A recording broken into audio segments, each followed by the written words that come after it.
BX1 +. L'édito Fabrice Grosfilet.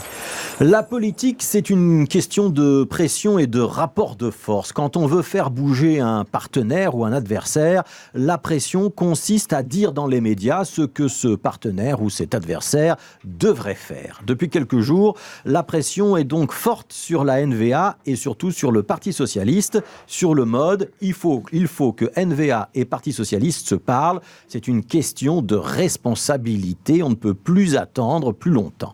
Ce conseil émane de Charles Michel, de Sophie Wilmès, de Maxime Prévost ou d'autres encore. Il est martelé à longueur d'interview depuis quelques jours dans la presse écrite, la radio, la télévision. Le PS doit donc discuter avec la NVA. C'est une question de responsabilité politique, de respect de l'électeur, de sens de l'État. Et Charles Michel a même franchi un palier ce matin sur la première en estimant que s'accrocher à un programme électoral, c'est facile, mais c'est faire preuve de manque de courage, d'une faiblesse, voire d'une lâcheté.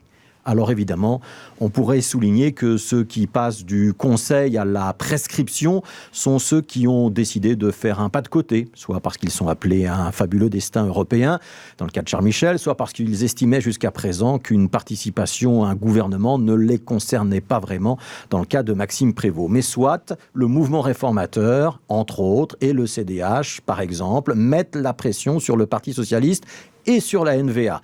Parlez-vous, faites un gouvernement ensemble, c'est la meilleure solution, assurent ces conseilleurs, qui ne sont évidemment pas les payeurs. Alors évidemment, ce que la NVA et le Parti socialiste feront ou pas, c'est la NVA et le Parti socialiste qui le décideront avec une équation qui n'a pas bougé depuis des mois. Soit ces deux grands partis décident de se rapprocher, mais leurs programmes sont si éloignés et les intérêts de leur électorat si opposés que ça exige beaucoup de renoncements. Soit d'autres partis, le CDNV et l'OpenVLD, décident d'apporter leur concours à un gouvernement sans la NVA. Alors on peut faire pression pour le premier scénario, comme c'est le cas ces derniers jours. On peut rêver du second, mais on sait qu'à terme, si aucun de ces deux scénarios n'advient, il faudra envisager de convoquer de nouvelles élections. On pourrait aussi se rendre compte que ni la NVA ni le Parti socialiste n'ont intérêt à bouger maintenant parce que ces deux partis sont au pouvoir dans les régions, que leurs gouvernements régionaux sont en plein travail. La région bruxelloise a confirmé son plan climat, la région wallonne commence un ajustement budgétaire et que si finalement le fédéral est dans la panade, ce n'est pas vraiment leur problème, c'est plutôt celui des partis qui siègent toujours au sein de ce gouvernement en affaires courantes et dans ce gouvernement résiduel. Ni le PS, ni la NVA n'y siègent. Alors PS et NVA ensemble, est-ce que ça a encore du sens ?